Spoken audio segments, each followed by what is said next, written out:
નમસ્કાર મિત્રો, જય સ્વામિનારાયણ, જય માતાજી। એસપી રસોઈમાં તમારું સ્વાગત છે। આજે આપણે બનાવીશું ગાયના દૂધની બળી। તો આપણે ગાયના દૂધની બળી બનાવવા માટે મેં અહીંયા 1 લીટર ખીરું લીધું છે। આ 2 દિવસનું ખીરું છે। આપણે ગાયના દૂધ હોય છે એનું આપણે આ 2 દિવસનું ખીરું છે।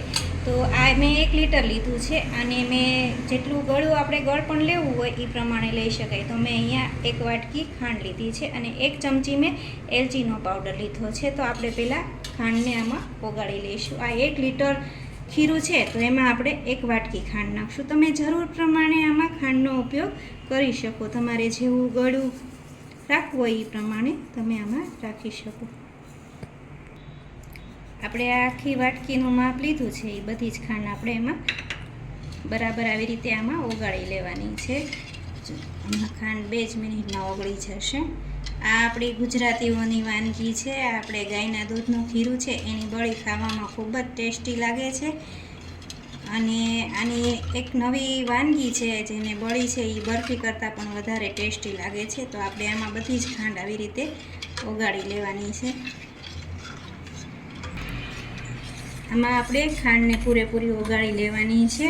આ જે ગાયના દૂધની બળી જે આવે છે એ આપણે જો એને બળી બનાવ્યા વગર જો આપણે ખીરું જે હોય છે એ સવારમાં વહેલા જો 1 ગ્લાસ ભરીને જો આવડું પીવામાં આવે તો આંખોનું તેજ ખૂબ જ વધે છે। એવા આપણા પહેલાંના લોકો કહે છે કે આ જે બળી છે એ પીવાથી આંખોનું તેજ ખૂબ જ વધે છે અને આમાં વિટામિન પણ ખૂબ હોય છે।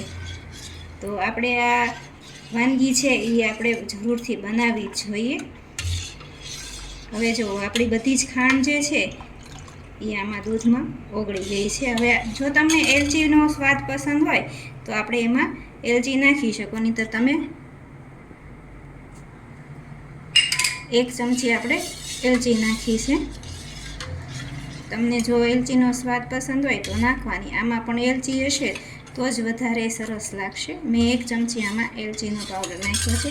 હવે મેં પાણીને ગરમ મૂકી દીધું છે। તો મેં અહીંયા આપણે ડીશ એક લીધી છે। જો પાણી આપણે ફૂલ ગરમ થઈ ગયું છે અને આવી રીતે આપણે પ્લેટમાં નાખી દેવાની છે। આ કે ખીરું છે એને આપણે તમારે જેવું જાડું પાતળું રાખવું હોય એ પ્રમાણે તમારે આમાં લઈ લેવાનું। જો મેં આ પ્રમાણે લીધું છે। આ પ્રમાણે આપણે બરફી જેવા ઠેપલા પડી જશે। તો આપણે એને આમાં મૂકી દઈએ। આવી રીતે આપણે મેં અહીંયા ઢોકળિયું છે એ મૂકી દીધું છે। એમાં મેં આ પ્લેટ મૂકી છે। હવે આપણે એને 10 મિનિટ સુધી થવા દઈશું, કૂક થવા દઈશું। તો આપણે એને બંધ કરી દઈએ। 5 મિનિટ પછી આપણે ચેક કરી લઈએ કે બની ગઈ છે કે નહીં। આપણે આવી રીતે છરીથી જોઈ લેવાનું।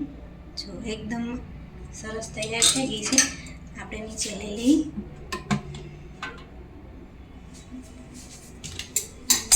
જો એકદમ જાળીવાળી અને સરસ તૈયાર થઈ ગઈ છે ને આપણે એને કાપા લગાવી દઈએ।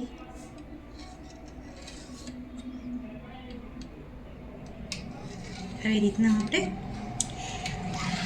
આ જે ગાયના દૂધનું ખીરું હોય છે એમાં ખૂબ જ વિટામિન હોય છે।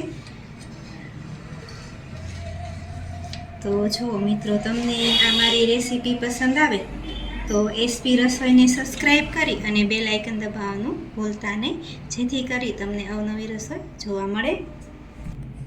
તો તૈયાર છે આપણે ગાયના દૂધની બળી, એકદમ સરસ અને ટેસ્ટી એવી આપણે આવી રીતની તૈયાર થઈ ગઈ છે। તો તમે પણ જરૂરથી એક વખત ટ્રાય કરજો।